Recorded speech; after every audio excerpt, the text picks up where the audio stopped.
Пицунда-Мюсырский государственный заповедник – единственный заповедник Абхазии, который находится в прибрежной зоне. На его территории произрастает более 800 видов растений, 20 из которых занесены в Красную книгу.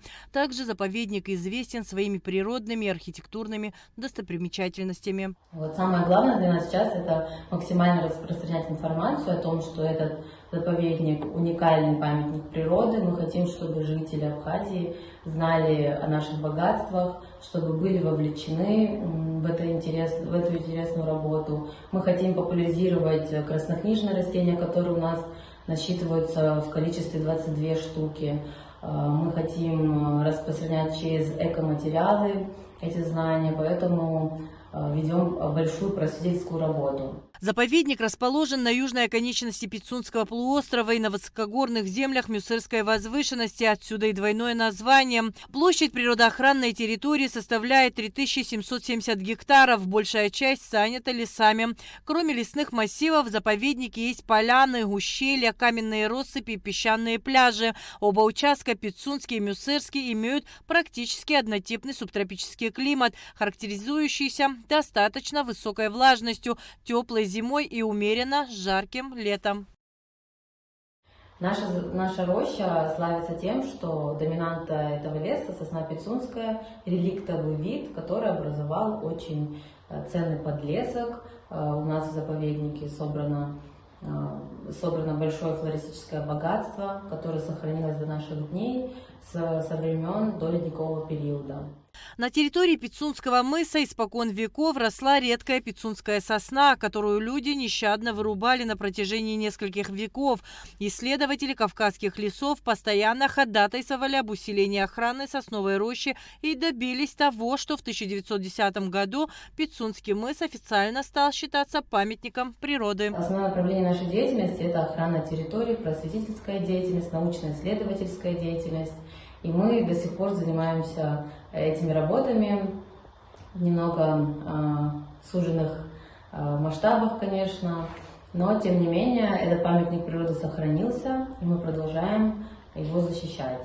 После прихода в Абхазию советской власти в 1926 году был создан Пицунский сосновый заповедник, площадь которого тогда составляла немногим около 200 гектаров. Со временем в 60-х годах 20 века к нему были присоединены территории Лидзавской, Нагорной Дубравы и Мюсырский заповедник, основанный в 1934 году. С момента образования Пицунда-Мюсырского заповедника в 1966 году в этом заповеднике работали самые выдающиеся ученые этой отрасли из Абхазии, которые оставили большое наследие для нас.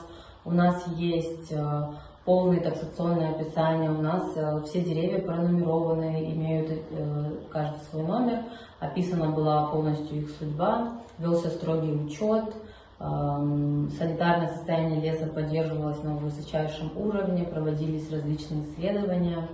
Проведен учет леса, проводились лесовосстановительные работы. Есть огромная база, с которой мы сейчас работаем и на которой мы сейчас равняемся. Флора и фауна заповедника богата. Сегодня на Пицунском участке заповедника уникальная сосновая роща растянулась на 7 километров вдоль Черноморского побережья, занимая 102 гектара площади.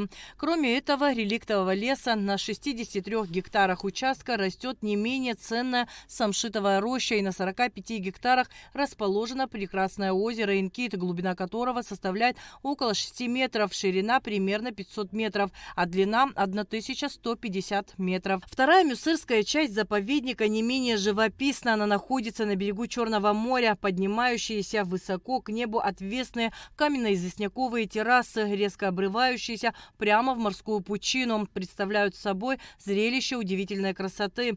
На этом участке протекают и горные реки Ряпша, Амбра и Мюсыра.